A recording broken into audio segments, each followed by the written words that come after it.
What's up, everybody? It's your boy Al. Happy Wednesday. It's Wednesday before Thanksgiving. I am preparing myself to bless my family with some catfish and some greens, things that I do the best. I hope you have a happy Thanksgiving.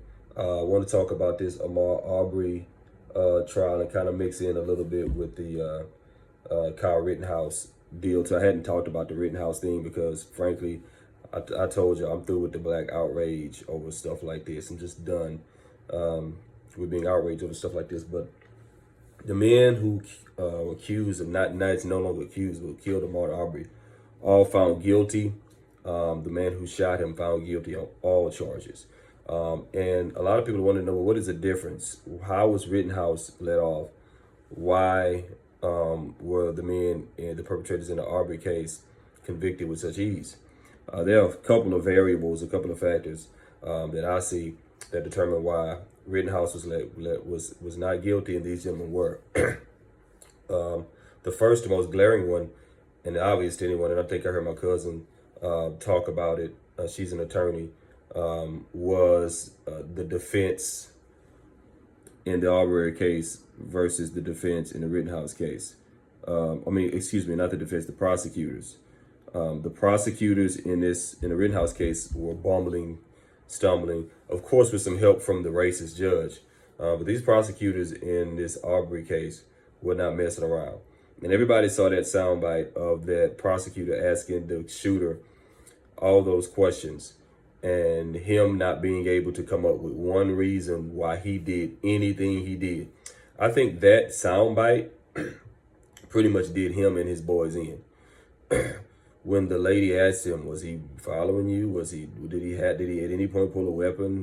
No. Did he do this? No. Did he do that? No. Did he do this? No. Did he say this? No. Was this? No. And so she just basically painted this man in a corner where he had no one had any reason or probable cause to think that he did something outside of being racist. This prosecutor, she was not playing around. And when you have a prosecutor who knows that stuff and knows the right question to ask, and you have one that doesn't, that's what makes the difference. So that's the first thing I see, and why we have a guilty in the Arbery case and a not guilty in a Rittenhouse case. The second thing I see is appearance. From the outset, and let's be honest, from the outset, as soon as we saw the dudes who shot Arbery, who were accused of killing Ahmaud Arbery, we looked at them like, yep, they fit the profile. Like, just hairy, backwoodsy, rednecky looking t-shirt, dirty t-shirt, like you had a mouthful of snuff. They fit the profile of the ultimate redneck racist. They did, and they tried to clean themselves up for court, but nah, it's too late. Those pictures had already sinking into everybody's. I mean, they looked like three mad versions of Yosemite Sam in three different pictures when they were first arrested. They just look like the ultimate hillbilly racist. And this kid, I don't know how he was able to do it, but he made himself look like a big, fat baby face, crying, innocent kid to too many people. And appearance is everything. Appearance is everything. That's a hard truth for some people to swallow. But appearance is everything.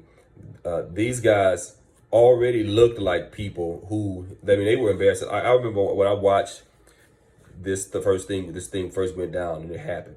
And it took them a while to get the perpetrators. But when they got them, I was watching this with one of my white friends, or my white coworkers. And we were watching it, and they said they've arrested the men who are accused of killing Ahmaud Arbery. And they put those three pictures up on the screen. A white dude I was working with, sitting next to me, he's like, "Oh, you gotta be kidding me, these dudes." He was embarrassed. He was like, "Oh my," like when black people see somebody black doing something, like, "Oh man, don't shame the family." That's how he was. He was like, "Y'all," he was basically like, "Yep, y'all look like the type." Like, even to other whites, they looked like they were guilty. Like, this kid was able to fake out people, to make him look like he was able to fake out the jury and fake out the judge and fake out everybody else to give the presentation. And presentation is everything. To give the presentation that he was just this young, innocent kid who was trying to be a patriot and shot people who were trying to harm him. And then I'll say this, we talking about appearance. You take his appearance versus the guys he shot. Go back and look at look at what we know what he looks like, but go back and look at the guys he shot.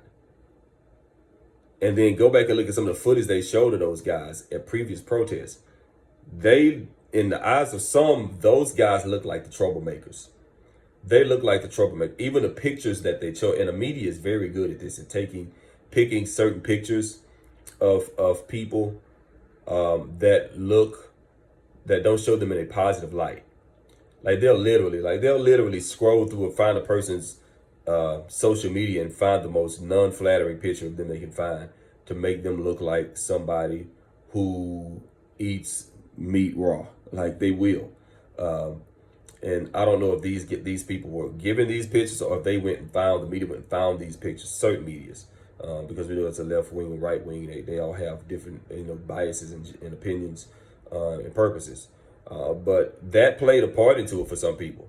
That played a part into the Rittenhouse case. This kid looks like this innocent, little clean cut boy, oh boy kid. And these three guys he shot look like, members of Pearl Jam. That meant something to some people. And I do believe one of the reasons why the defense for him was able to get him off is because of the presentation of him versus the presentation of the guys that he shot. I really do. You flip that coin over and you look at the presentation of the guys who shot Arbery versus him. A lot of times they try to find non-flattering pictures, and they even tried to find non-flattering pictures of Ahmaud Arbery. But the dude was so clean cut, they couldn't find a picture of him throwing up the middle finger. They couldn't find a picture of him smoking weed. They couldn't find a picture of him acting like a gangster. They couldn't find any of that. The dude was just too clean cut. You take their presentation and put it up against his presentation, and it was bad news from the jump for those guys because he just looked like the ultimate clean cut kid who ran into three rednecky, what are you doing in our neighborhood, boy? White guys. So that's another reason why you have different verdicts in these different cases, or at least one of the reasons why I see the outcome was different. Another reason why it was different, it was different because in this case with Arbery, I think we've seen enough evidence before and after this happened that there's some of our white brothers and sisters that are just simply losing their mind. The evidence, what they did was the extremest of extreme. But when you think about the fact that before this happened and after this happened, since it happened, you've been bombarded with cell phone video footage of the exact same thing to a lesser extent. What are you doing in this neighborhood? You're not supposed to be in this park. What are you doing walking your dog? Can you please stop filming me? That's my cell phone. Whose car? Just let me see that phone. I believe that's mine. That's my daughter's. We've seen the lady who's jumping up in the store but down, I hate N-words. She just went crazy. We've seen so many instances of what happened to Ahmaud Arbery that it was totally believable because it's become, unfortunately, it's such a norm with some white people. It's become such a norm for them to do. And here's the thing. The video footage of him getting shot, getting killed, we don't know if they could actually show more of the footage in the courtroom, but what we saw is unclear. You see, a person dart across the screen, before people come back, Ahmaud and the other guy wrestle with the gun, and then you hear the gunshot, and they don't show it all because they don't want to show a man just getting shot and killed. But and there usually is in cases like these, people who say, that we didn't see the whole footage. Let us see everything. We didn't see what happened before that. We couldn't see what happened when they were tussling off camera over here. We couldn't see what happened when they stumbled back across the screen. We don't know what happened over here. But because there have been so many white people who cannot just the sight of a black person in a place where they don't think they should see black people, setting them off, made this a case. We didn't have to see no footage. We didn't have to see all the footage. Too many of these three white guys, their worst enemy in waiting this whole thing out to see what happened was all the white people who, in the middle of them, in jail or whatever they were doing, were just acting a fool in one way or another. The insurrection, all the, obviously we've seen white women. A guy was DJing, and there was video footage of a white woman. The guy's at his turntables. He's at like an outdoor beach party, and he's mixing. And a white woman Karen just strolls over and just starts grabbing at his stuff, trying to get him to turn it. I mean, who has ever, where have these people come from? And if you didn't see it with your own eyes over and over, time after time, you wouldn't believe that people have the audacity to do some of the stuff that we've seen some of these Karens and some people, white people, do. Some of the ways they acted just at the sight of black people. And for these three gentlemen, they had to be behind bars seeing these news stories. If they were allowed to watch TV behind bars, they had to be watching these news stories. And whenever some white person would get busted doing something stupid to black people, they had to be watching this going, oh my God, this is not helping our case. Because it didn't. So white people, this one's on you. Y'all lost this for this man because y'all won't stop acting the fool. They tried to say he was, visiting a construction site, may have been stealing. Well, guess what? Everybody. There were a lot of people visiting that site. White, black, kids. They showed some kids. You know how kids are, rummage over. But that's another reason why they got a guilty verdict, as opposed to Rittenhouse, who got a not guilty verdict. And then lastly, for me, is this. The reason why these three gentlemen were guilty is because there are enough sane people, white and black, Hispanic, Asian, who know that we are moving to a point of the country, time in this country where there is no more my neighborhood, your neighborhood. Like, you have to be the most ignorant person in the world to see a black person in a prosperous neighborhood and wonder what they're doing there. You see prosperous black people all day on TV, watching sports, on television, in movies, in businesses. You've gone in businesses and the boss is black. You've worked and people higher up are black. You see black, you go to restaurants, expensive, regular, mid-tier, and you see black people, well-dressed black people. You come out and you go to valet your car and you see black people have Benzes and Lexuses and Beamers and Bentleys pull up to pick them up in. You see this.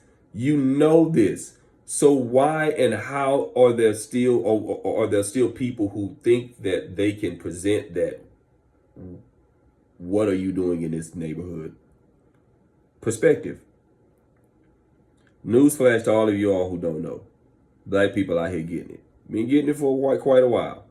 So when you see black people in nice neighborhoods running in a neighborhood that's predominantly white and want to know what he's doing there, he's living there. He's living there.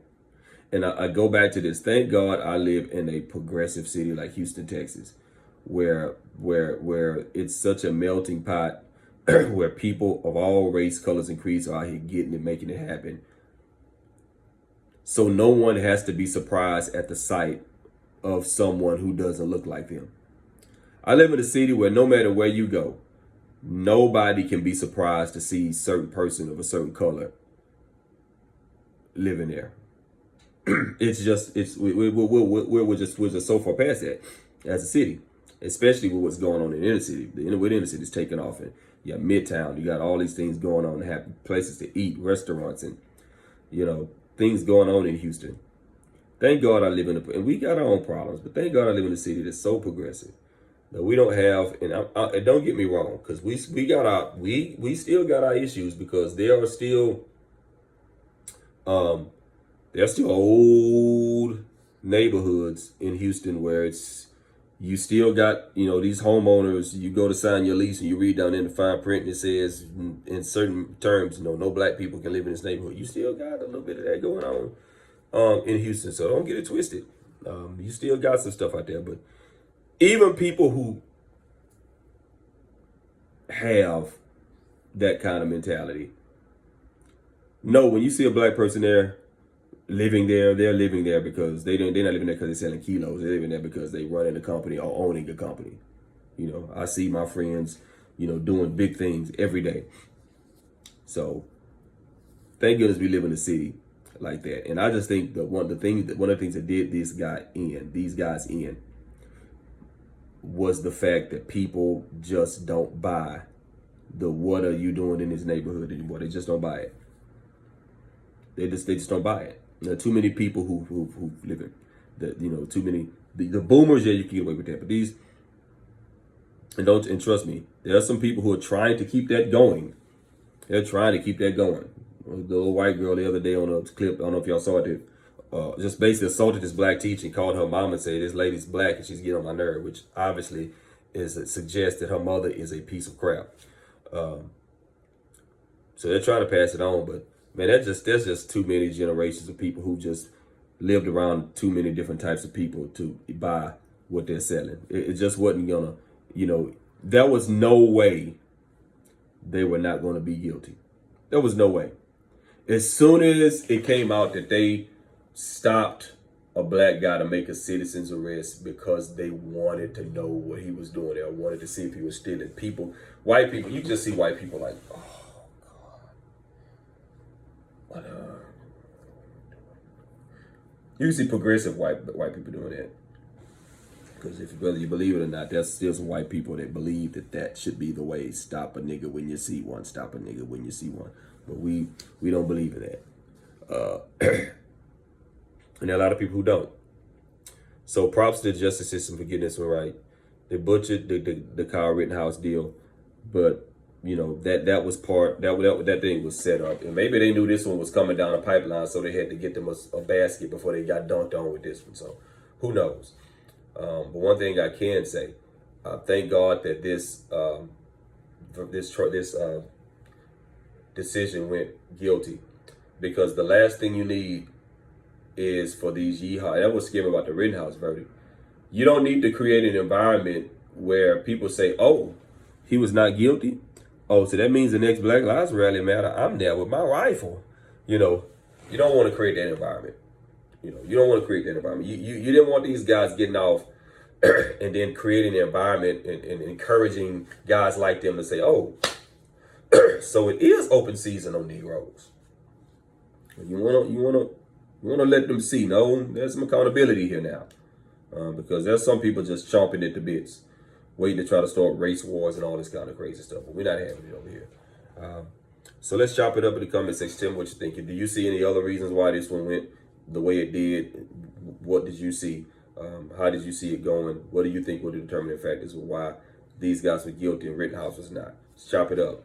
Thank you for your support. We're over 200 subscribers. Thank you guys so much for subscribing to us, talking, chopping it up with us. Don't forget to click like, subscribe, get in that comment section. Tell a friend. You can chop it up with your boy Al. We're going to keep it PC over here. We're going to keep it friendly. We're going to keep it clean. We're going to be real, though. So chop it up with your boy. Till next time, happy Thanksgiving. Don't eat too much turkey. Peace.